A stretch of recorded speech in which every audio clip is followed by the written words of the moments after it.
It is Matchday Madness Monday. I know today is Tuesday, but please allow me.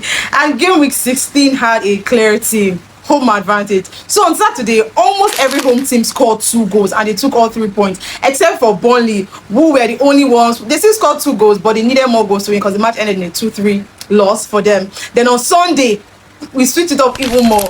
Most games were decided by 3 goals on Sunday, except Sunderland, who snuck in 1 goal win. They ended up with 1-0, and Brentford versus Leeds, where both teams shared points. And then the final game of the week, Manchester United versus Bournemouth, an 8-goal match. Absolute cinema. But before we get into how it all went down, give us a like, subscribe to the channel. Remember, the goal is to hit 1K subscribers in less than 20 days before the end of the year. But first of all, let us get 7 more, because we're 7 more to 700. So hit the subscribe button. So first of the big 5 matches that played out this weekend is Chelsea versus Everton, which ended in a 2-0 win for Chelsea. Chelsea finally got back to winning ways at Stamford Bridge, and Cole Palmer was right in the center of it all. Just Starboy is back. Now, Palmer scored the opening goal in the first half, a very calm finish. He did not even talk too much, no long talk, no drama. And just before halftime, Gusto made it 2 after a very smooth cutback. Now, Everton actually had moments in the game. They hit the post late on and towards the end, and they had like a few good chances, but they just couldn't turn all of that pressure into goals. Chelsea, on the other hand, managed the second half really well. They kept things tight, and they saw the game out with a clean sheet. Big result for them, because 4 games without a win before this one, and now they are back in top 4 conversation again with 28 points, and Everton in 9th place with 24 points. Isn't it crazy that Everton are in 9th place, but they are just 4 points behind Chelsea that are in top 4 conversation? Premier League this season is really, really crazy. Moving on to the next match is Liverpool versus Brighton. Liverpool won Brighton 2-0 at Anfield, and they made it look really easy. And guess who the main man was again? Hugo Ekitike. Last Matchday Madness Monday, I said that this guy is better off than Isak starting for Liverpool, because he always understands the need to score goals. Now, they scored inside the first minute. Yes, he scored in the 46nd second of the match. Everton didn't even settle down before Ekitike now smashed in another one at the roof of the net. Now, Mohamed Salah has been having issues with his manager, but finally he came off the bench later on and he had an instant impact. He delivered the corner that Ekitike headed in for his second goal. Mo Salah. I don't know if there's a song for Salah, but all football fans had Mo Salah's back in this particular beef with Carragher and Liverpool. I don't understand. But let's go back. Now, Brighton had chances, several chances. They really did have chances. But Liverpool always looked more dangerous. I mean, they're in Anfield and they're starting to look like a threat. Great performance, clean sheets, 2 goals. With this win, Liverpool are now in 7th place, while Brighton are 3 points behind Liverpool. If you've gotten to this point, hit the subscribe button, get us to 700 subscribers, and then 1K before the end of the year. We can do this. Let's go, Neme Football Forum lovers and supporters. Moving on is Arsenal versus Wolves. Arsenal won Wolves 2-1 in Arsenal's home. Now, this one was harder than Arsenal could have ever expected. For most of the game, nothing was happening. Arsenal struggled to create chances. Wolves, on the other hand, were really organized, shockingly, because they were playing insane low block. Last table Wolves with 0 wins in the league so far. They frustrated Arsenal. Hey God, no goals scored in the first 45 minutes plus added time of this match. Now they are back in the second half. They took Arsenal to 70 minutes before Arsenal finally scored. Arsenal went ahead after Saka played the corner, which was a bit chaotic, and then the ball ended up in the net's own goal. They scored themselves after Saka's cross. Own goal from Sam Johnstone. But just when Arsenal thought that they had won it with an own goal, Wolves equalized in the 90th minute. Our very own Tolu Arokodare. And then Arsenal started to panic. And then one last corner. Saka is there again to play. And Wolves, unfortunately, put it in their own net in stoppage time. Mosquera was one that scored this particular own goal.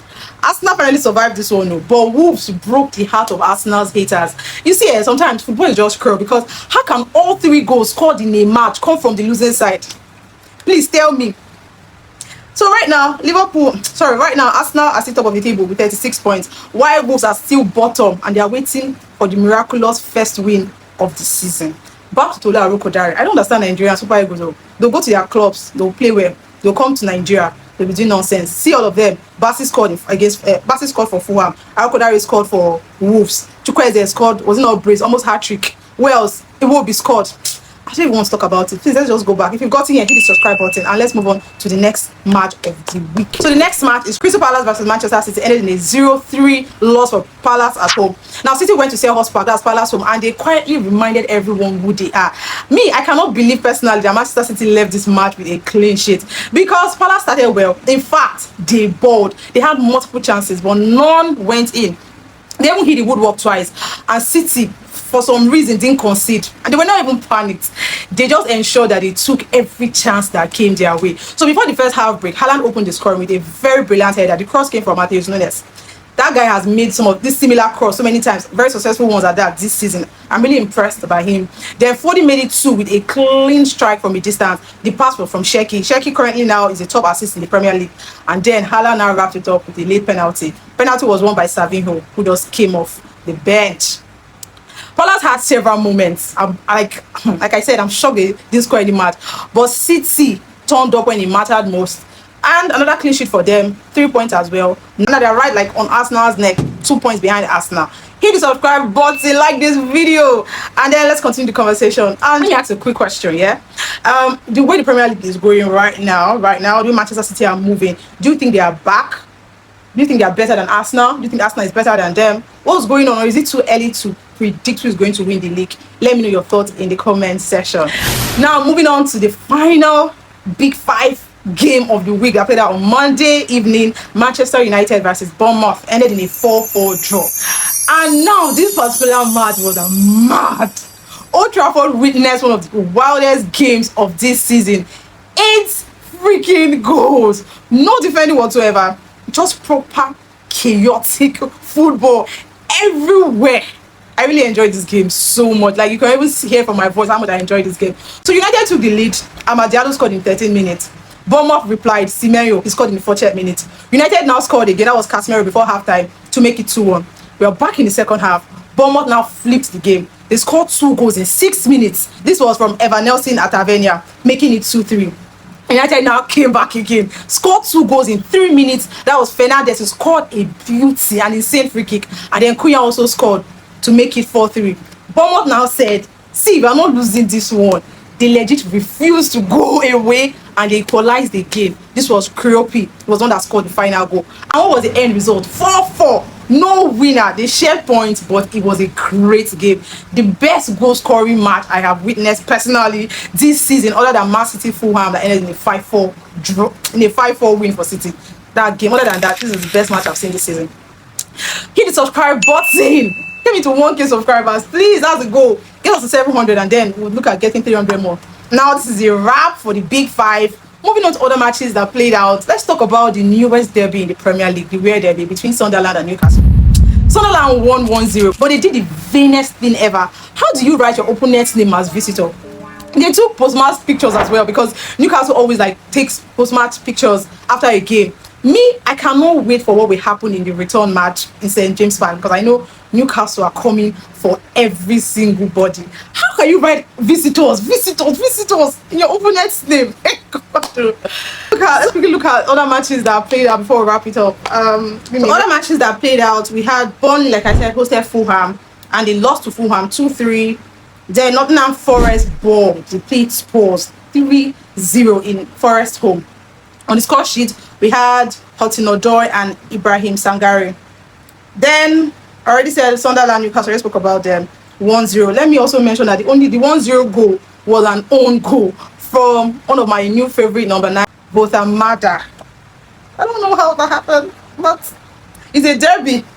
So, moving on is West Ham, Aston Villa. You guys, Villa's beat West Ham in West Ham's home.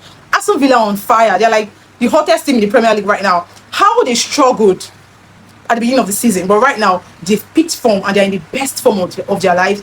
They're literally the best team in the Premier League right now. I'm not even capping. Like, they are the best, and they're 3rd place and 1 point behind Manchester City. Basically, they're in the title race. Premier League this season is tough. I don't know if this is how other leagues are, but I think the Premier League is the hottest and most difficult league. I'll say it's anywhere, any day. So on Aston Villa's score sheet, we had Morgan Rogers, who scored a brace, and then own goal from Constantinos. He was one that scored an own goal to give Villa the lead. And for West Ham, we have Matheus Fernandes and Jarrod Bowen. They're the ones that scored West Ham's goal. Then Brentford hosted Leeds in Leeds home, and the match ended in a draw, 1-1 draw. For Brentford, it was Jordan Henderson that scored, and for Leeds, it was Dominic Calvert-Lewin that scored as well. Calvert-Lewin has been balling for Leeds, and that is it, man. That is all of the matches that played out this game week 16. So it's a wrap. We had so many home wins, late goals, and one hell of a ridiculous game to wrap up the game week. My name is Neme, bringing you a match report for game week 16. I'll see you next week for game week 17. Don't forget to like, subscribe, share, join our conversation, celebrate the game, to have a lovely time.